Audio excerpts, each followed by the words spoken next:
Good evening, ladies and gentlemen. I am the Marginal Non-hermit, and today I have something for you. I was watching, or rather listening to a podcast episode that kind of gave me a little thought seed that I thought I would share with you all. I was listening to the Tom Woods podcast, episode 1816, with Dan McCarthy, the editor of Modern Age Journal, and at around 34 minutes and 15 seconds in that episode, Dan McCarthy and Tom are talking about the silliness of our current educational system and the one-sidedness of our current media. And Dan McCarthy says, and I'm mostly quoting here, he does kind of, it's spoken, so he kind of stumbles a little bit over a couple of words, so I'm going to try to interpret those as generously as possible. He says, quote, "You talk about the history books. I think history books are going to be completely unintelligible. And the history books are going to look like a history book from the Brezhnev-era Soviet Union. People are going to look at this and say, this is all BS. Your history books are going to be so terrible that they will be a laughingstock." Unquote. Or end of quote. I don't know. Is unquote a word? Anyway. Now, when I heard this, my immediate response in my head was that the people who are currently orchestrating the one-sidedness of the treatment of various historical issues have no intention of allowing you the freedom of thought to criticize the upcoming history books. I might be overstating it a little bit, but to my eyes, the people that are trying to control media and the media narrative especially are not intending to allow dissent in any significant way. And this got me thinking about censorship and the need to preserve great books and media, fiction, nonfiction, satire, etc., everything.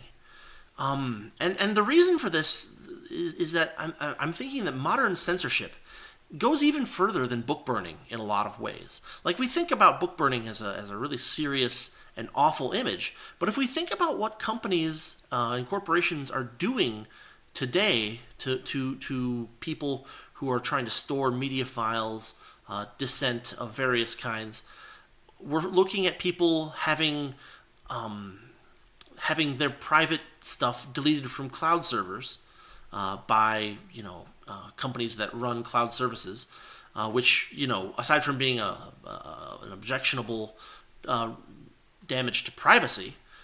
This is my cloud storage. Why are you actually looking at it? Without some kind of reasonable suspicion or something like that. I realize that it's your property, but I'm renting it, right? Like, if you rent an apartment, the owner of the apartment can't just walk in whenever.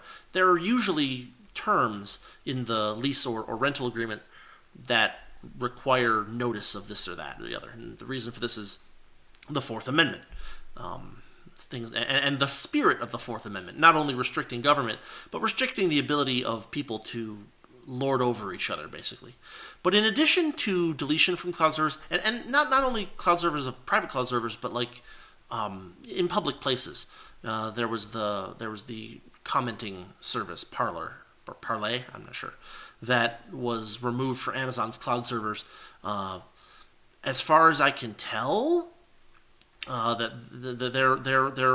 is a contract. Like, okay, so terms of service are one thing where it's kind of a one-sided thing, and you're basically using someone's infrastructure for free, and because you're using that infrastructure for free, the contract is very one-sided against you. But if you're paying for server space, I'm sure that contract has terms of breaking, or terms of terms required for cessation of service that aren't just simply one-sided. If they are, then Parler signed a really bad agreement. But in addition to deletion from cloud servers, which are more and more common, we have cancellation by mobs. People have been writing or have planned books, and when the idea behind the books got out, mobs have produced massive social media storms that have resulted in people abandoning book ideas, which I think is really awful, right? You come up with an idea for a book, and before you even make your argument, people say that argument is so evil that it should never be recorded on paper or electronically at all. People who get canceled this way often get canceled in a much larger sense than simply having this one particular book idea nixed. So that's another problem. And in addition, you have censorship by corporations. Nowadays, we have Amazon deciding which books are acceptable to be sold on Amazon and making very strange and short-sighted decisions about what books they will host. They will host, books that have resulted in a much larger number of deaths historically, but fail to publish fairly milquetoast titles that are simply a little bit against the grain of current public opinion on the left. And in addition to that, book burning as a phenomenon cannot really do much without a police state to compel people to give up their copies of the books, right? And we're not quite there yet. We're inching our way there, but we're not quite there yet where police can knock on your door and say, hey, do you have any copies of Fahrenheit 451? Which would be ironic, but somehow I feel like it's not that far down the road. In places where book burning happened, the people who were burning the books were voluntarily burning their copies of the books, or at least they could have been. It's also, of course, possible that they, hijacked a truck that was shipping the books or something like that, and that would be a problem as well. But usually they didn't go through people's houses and hunt for these books if they had been hidden, right? So that's another way in which the book burning phenomenon of the past is not as bad in some ways as what we've got going on today. Because if you've got stuff that is, on your quote-unquote bookshelf on Google, then Google will look at it and say, oh, we don't want you to have this book. And that's and without even notifying you, perhaps, which is already a big problem. So, of course, in cultures where there has been a police state like this, we've had movements, but there have been movements to enable people to get forbidden information to and from each other. There was a movement in Soviet Russia called the Samizdat movement, where people would basically handwritten or hand-copied pieces of literature, satire, news, political criticism to each other privately without actually publishing them. There was an entire underground movement of books and essays swimming around in the underworld of Soviet Russia. And the idea that books about how, Stalin's actually not that great a guy had to swim around in the underworld is pretty damning as far as I can see. So I wouldn't have made this video if I didn't have some kind of suggestion as to what we can do about this problem. And so I came up with a few ideas. I hope some of them will be found useful by people. And they range from fairly easy to kind of, I'm not sure exactly how we do this, but let's go through them. So number one, my thought is that people need to try to maintain personal libraries that are in their possession, both paper and electronic. So I'm not going to nix the idea of having electronic copies of books. In fact, it's a great way to have, a million PDFs on a flash drive with USB, and the odds are that USB is not going to be one of the things that gets, destroyed by the book burning mob, at least not entirely. So, where paper is available, use paper. Where electronic books are available, we use electronic copies. Do both. Keep copies of books and media that you think are important. Keep copies of them for yourself, as far as is legal and possible, right? Another thing would be to use encryption and other means like that, steganography and things like that. Remember that most, the text is very low data format. And so if you're talking about just the text of a book, you're talking about a very small file.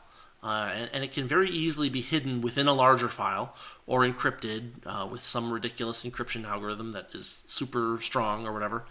And that will at least minimize the chance that someone will find it. So for instance, if you have something on a cloud server, either try to use a cloud server system that automatically encrypts all of your stuff and only you have the key, or encrypt it before you put it on the cloud server. So hypothetically, if you had a video that Google doesn't want people to see, but you want to keep it on your Google Cloud storage, you could encrypt that information, give it some innocuous file name, and put it up on Google. I'm pretty sure that violates terms of service. Maybe you shouldn't do that, but like if push comes to shove and the censorship gets even worse than it is already, that might be a way to keep some of this stuff floating around as best as possible. Another point would be to use alternative publishing services. And so I'm going to include, alternative physical publishing services. So if you can get away from Amazon Publishing or other similar services that are causing these problems, find smaller publishing services and use them instead. That does two things. Number one, it gets your stuff out there, right? If such and such press will print your book, but Amazon won't, if you have such and such press print it, it gets printed. That's the most important thing, right? And I'm talking about books or essays, anything you want. Collections of essays would be great.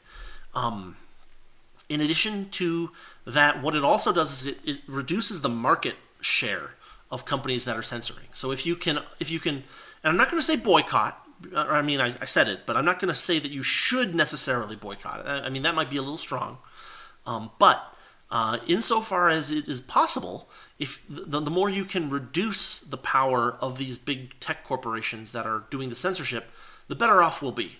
And that, for instance, is why this is, well, in addition to the fact that I don't think that my ANCAP ideas would go over very well on YouTube, that's one of the reasons that I'm using BitChute to talk about the stuff that I'm talking about. Because for now, I'm fairly convinced that I won't be censored, but I'm keeping original copies of all my videos, on hard drives, stuff like that. And alternative, or rather new tech systems for distributing ideas will also help to reduce the market share of the big tech censors. So that's number 3. Number 4, when possible, spread files around. Obviously copyright is a big issue here, but there are a lot of works that are so old that they're in the public domain, but people are still trying to censor them because they show the existence of old-time sensibilities that are no longer acceptable. So whenever possible, it is a good idea to spread files around. You can, for instance, the BitTorrent system is very good at spreading files around. And when used for things that aren't, copyrighted, it's perfectly legal to do. It's fairly low intensity, low investment for you. But if you can spread files around of good essays or good books that are in the public domain, that's another good way to do that. It's basically the Samizdat movement, only with digital information you can make copies rather than having to hand copy essays and hand them back and forth between people. And the number five thing that you can do, and these aren't in order of importance, but what I think is important is that we all stand up and write and speak about important books and papers. So if you read a good essay or a good book, or a bad one, and if you make a criticism or something like that, or if you review a good book and you put that information out there, that helps other people find good information. And the more of that you can do, the better. That's why I did my video a while back on the Gulag Archipelago.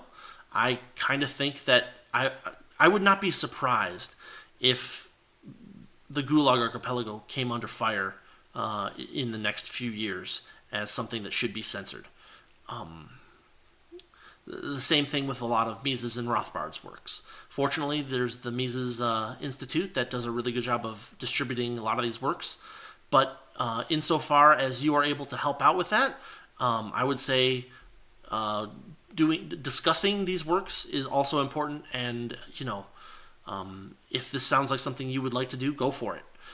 We can always use more essays, even video essays, even written essays about what works are important from past, present, and ideas for future works. So that's all I have for this. But yeah, I'm honestly a little bit worried about the continued existence of good works in a lot of ways. And if this sounds like if you're seeing the same things that I'm seeing, then all we can do is fight it as hard as we can. And so I hope I gave you some ideas. If you got any other ideas, make a comment or something like that. I'd love to see it. Thank you, and good night.